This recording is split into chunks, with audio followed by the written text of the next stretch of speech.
Good day, loves. Welcome to this moment. Shea butter in my eye. All good. All good, all gravy. What's going on, everybody? Our name is Ufulu Child. My name is Coach Soul. And I'm Coach Tensi.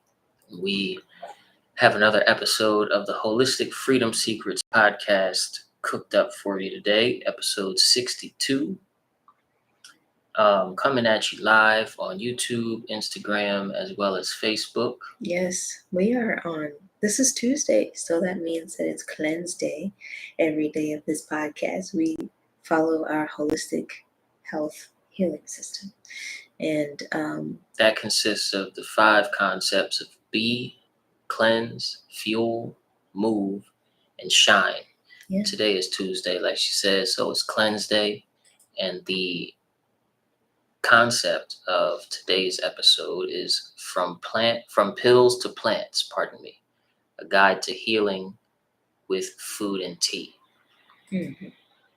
And I'm actually gonna go ahead and just connect to your hotspot just in case Facebook. That's a weird password. Yeah. Thank you. We're gonna do some preventive troubleshooting on the Facebook side. Yeah, because for some reason, there's been some technical issues live streaming from the laptop. So let's see what we can do. But yeah, so the topic for today, like was mentioned, is pills to plants, a guide to healing with food and tea. So if that's something that interests you, if you've been curious about nutrition, if you've been curious about even plant-centered, plant-based nutrition, if you've been curious about like, okay, what is optimal when it comes to how to detox, how to cleanse a bit more effortlessly with the assistance of plants, and moving away from medications if you may be on them. Of course, we are not doctors, but if that's something that interests you and you would like to have a discussion about that, hear about it, then share this out, put a comment down below, give this episode a like. That really does tell the algorithm that this is something that you want to see, and it helps us get the word out. So thank you in advance for your support. Your support, yeah. We love that. We love when we see your comments, and it just warms up my heart because it also helps us shape future content. Yeah, so let's explore the transformative power of food. Talk about how people can gradually reduce their dependence on different pharmaceuticals, quote unquote pills, and really understand, as well as start to move towards natural remedies for what they're experiencing, what they're going through. All right. First, pardon my yawn. I try to get all of those yawns out before the episode starts. Good morning, somebody. Andres. Oh, good morning. Good day, love. Welcome. Yeah, so let's go ahead. Yeah, to start off, there's a very ancient saying. We don't even know how old this saying is. We attribute it to somebody, but it's probably even older than them. Let thy food be thy medicine, and thy medicine be thy food. Hippocrates said that. And he had a more ancient name in ancient Egypt. I don't remember what that was at this time. Yeah, I'm not sure. What? But so Hippocrates is obviously Greece, and then, as Coach Tensi mentioned, ancient Egypt. But I'm sure this was something known all around the world because shamanism was practiced around the world since human beings. So our natural. What the statement is talking about, which is what I wanted to get into, is preventive care, preventive measures to keep ailments at bay and to keep potential cellular dysfunction away from your own body, where you're living in such a way and then keeping certain things around you for like responding to early signs of illness. But mostly you're living in such a way, you're eating in such a way, drinking in such a way, and timing your eating window in such a way that you don't get sick, you don't get dis-ease, you're moving around with ease. And that's what the statement is really about. Food is medicine. Medicine, let your food be your medicine, let your medicine be your food, is every day make sure that you're providing your body with that which is supportive and not just that which is, filler or tastes good or whatever. And we really live in a society right now where that's being inverted. The powers that should not be, you could call them, are doing all that they can in their power to make it normal and to make it acceptable to you and yours, that what are consuming is solely based on what brings us pleasure and what brings us dopamine hits and what brings us a spike in our sugar content. So, one thing to keep in mind that I am seeing more and more is that, well, one, our society is like way over medicated, and decades ago, I, in fact, in like we'll go back even hundreds of, at least 100 years ago. Okay, um, in the early 1900s, there was barely any like pills or medications in existence. And the earliest of the supplements and pills and things were all derivatives of oil, because the oil giants had their monopoly, were running much of the financial things in that time. So really, even back with the first uh, schools of medicine and things like that, there were no uh, pills and chemicals of that nature as we knew them to be. They were really focused on curing people and healing people, and um, and they did that with plants, and they were finding that it was a big issue with marketing to the newer schools that were looking to profit off of these more so chemical, um, utilizing derivatives, pieces of the plants, in order to come up with their own formulas that they can patent and then own and then make money off of that exclusively. That became the focus, and that started to infiltrate all the schools. So all the schools that were teaching natural medicine, many of them had to shut down, or they were bought out or whatnot.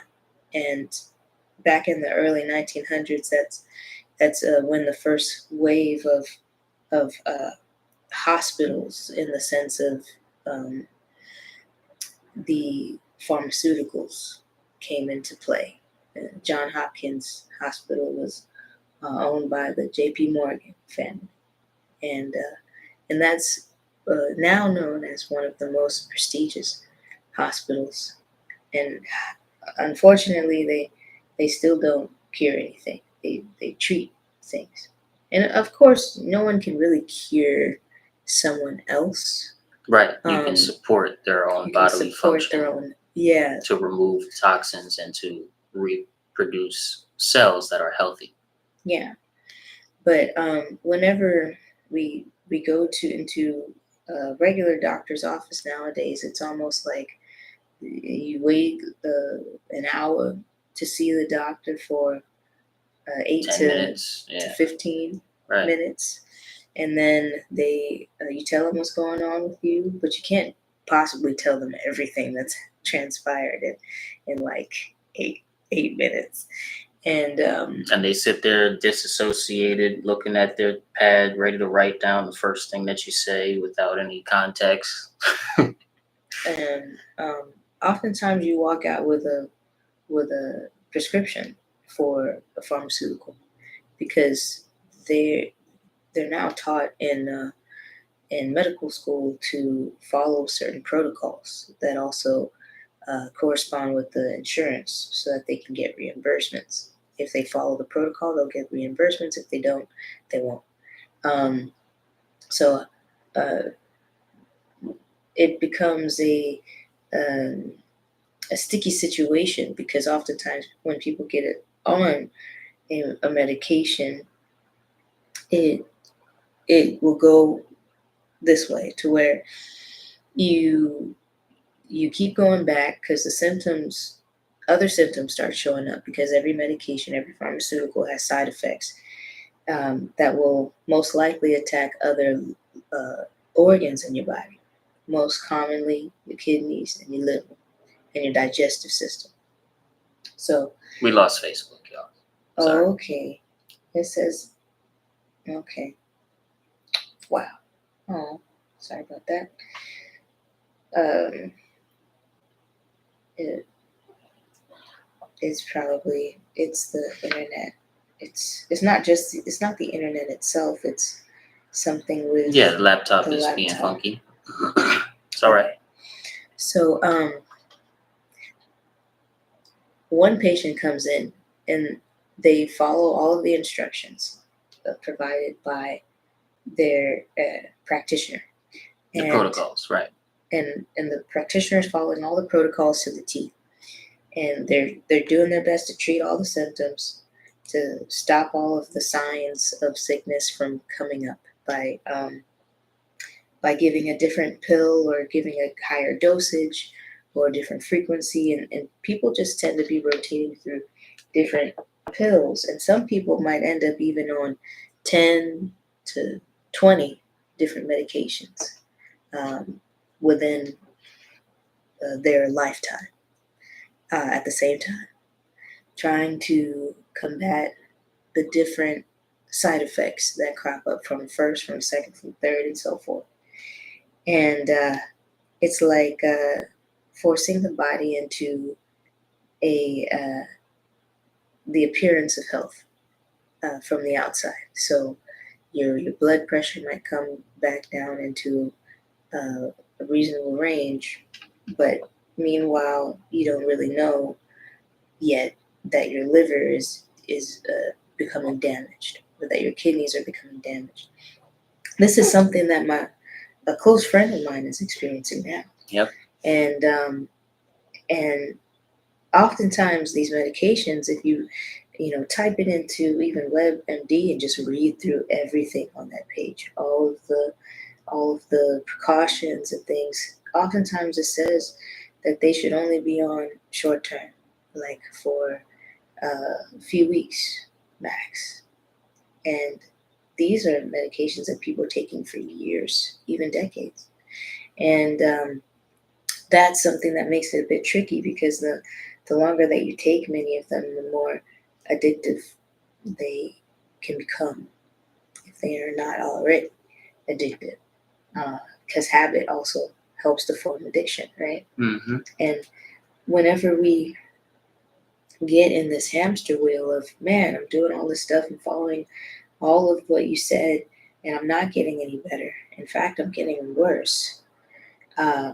One, the doctor has to stick to their protocol to avoid malpractice because they can say that they stuck to their protocol. So there's this dynamic of fear that crops up because malpractice, you don't want to be sued for malpractice. It's a crazy thing, and they're still trying to pay off their student debt decades in, and they're still trying to support their lifestyle. And the only way that they have found that they can in the system is to do what they're doing. And there's another piece of this that I won't harp on for too long, but I did want to touch on, which is surrounding the concept of peer reviewed. To be considered a peer that can review, we have this idea that all of the hard work that goes into, and it is hard work that goes into becoming a peer that can review somebody's scientific paper, somebody's article, whatever it is, somebody's hypothesis even. The hard work that goes into it is associated with you following the textbook rules, procedures, and protocols to a certain degree, right? Up to like repeated, you're showing them your ability over and over and over again to stick to exactly what is the status quo, what is the protocol, what is the established science of today. And then after a certain amount of time that you're able to show that, and higher levels that you're able to show that you're sticking exactly to that, then you can become a peer. Now, that doesn't mean that you don't conduct experiments, but of course, over hundreds and hundreds of years, even older than, like, we'll just say hundreds of years, this system of becoming an elite academic or an elite intelligent, person that's accepted by the other elites to give out information, you have limited your information intake, most likely, as it's a lot of information intake to follow the textbooks. And you're not necessarily getting information from real books. You're getting them from textbooks, and you're not getting information from people that are in the field outside of the establishment. You're getting information from people that are in the field, in the establishment, or just not in the field at all, just doing the academic side. And then eventually you become a peer and you start reviewing people's work based on what you have memorized in your what to think education. And this is a very unfortunate thing, because then we have the public opinion, the court of public opinion, that has established the notion that peer reviewed means that it's been properly vetted. And that's just not the case. It can lend itself to credibility for certain topics, and you do want to rely on peer reviewed for certain scientific topics where the BS is just not there. But when it comes to the institutions that are closely and always impacting your health, closely related to things related to your health, excuse my elementary sentence there, it's imperative to not just blindly trust all of these, the high level institutions and the claim of peer reviewed and all of these normalized practices that try and get you aligned with what's credible and what's not credible, because your own body will tell you things that sometimes the peer-reviewed science can't.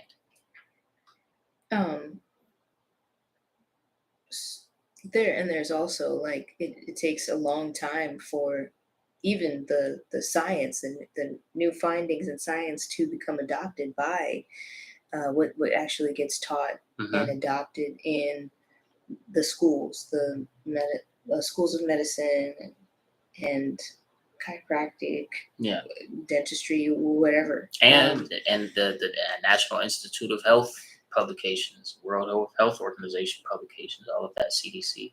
So it ends up being like this paradigm where the doctors are also too busy, because they have to see a certain number of patients in a given day in order to sustain their livelihood, and it's hard for them to balance doing all the research for you. So if you are leaning on your doctor to be your health care savior, then please stop, because while they can be a good asset in certain areas as an advisor, um, you cannot neglect the responsibility of self ownership, because no one will know more about the experience of what your condition is, or if you don't have a diagnosis or whatever, than you. And you're the one that is the most invested in your health, right? So it's important to do your own research and read through and starts to become familiar with what all is out there in terms of different ways to heal. Because and even if you are working with your doctor, bring that information to them so that they can shift. And if they're just super rigid, just very not willing to work with you at all, then that's time that you need to find a new doctor.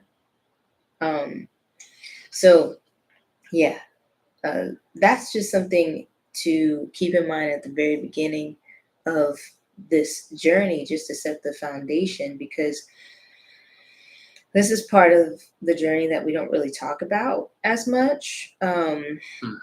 And it's something that it must be addressed up front, especially because as soon as you try to introduce a plant, the medications that you're on will likely block um, the plants from being able to do their their best work, even to like come into your cells and clean up the things that are out of balance and bring balance again. Oftentimes there are inhibitors or stopping Yep. points in these medications that will change what your cells are doing inside, to where even if you were to eat the most healthy um, diet, yes, it will support to a point, but you must back up off um, the medications responsibly with a game plan and understanding all of the consequences. And the aid of a professional that does have your best interests at heart. There are professionals out there Yeah, that seek to um, meet your needs holistically. meet your needs holistically, right? And They not still exist. and not just appeal to the authority figures and the insurance model and all of this. And if you have to lean on insurance right now, there Then are that's still fine. Yeah, ones that are within that model too. yeah. Okay. They're out there. So addressing your needs slowly, gradually, or at the speed that's most appropriate for your cocktail of pills, if you will, um, waning off of the pharmaceuticals and introducing the natural remedies, the herbs, the when we say Nutrition. oils, we don't mean Rockefeller oil. We mean the essential oils or whatever, as well as Good fats. the good fats and the dietary things, in regard to the actual food that you're either cooking or eating raw. And with working with this professional, you can establish a game plan as well as get information on things like Coach Tensi just mentioned, inhibitors that are introduced via the pharmaceuticals that we ingest. Right? There's a process that you take some pharmaceuticals and they inhibit you from taking in, or at least inhibit your cells from taking in The nutrients. the natural remedies. Yeah. That would, and oftentimes the plants do reverse and very adequately help to support your own body Yeah. and your own body curing yourself. So the plants don't cure you; it's the combination, and it's unique to you, But they create the environment to enable that to be possible more. easily. Yeah. So, yeah. Number 4. So when it comes to healing with herbs and teas and things like that, of course, there's some simple ones that no matter what sort of medications you're taking, these are generally safe, like ginger tea for digestion or helping bring down some inflammation a little bit, chamomile for rest, and um, and just kind of getting into more of a relaxation.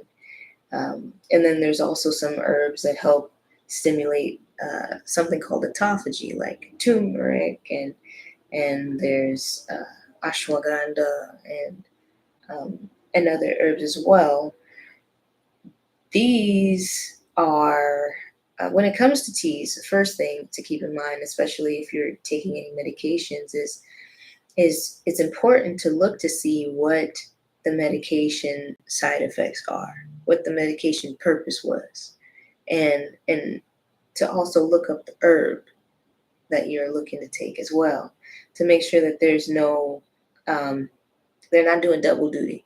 So say if the medication is good for or uh, supposed to help you lower your blood pressure, then you don't necessarily want to uh, take it really close to taking an herb like hawthorn berry, which will also lower but also increase your blood pressure as needed. But it just take the blood pressure will be blocking the berry from regulating your blood pressure.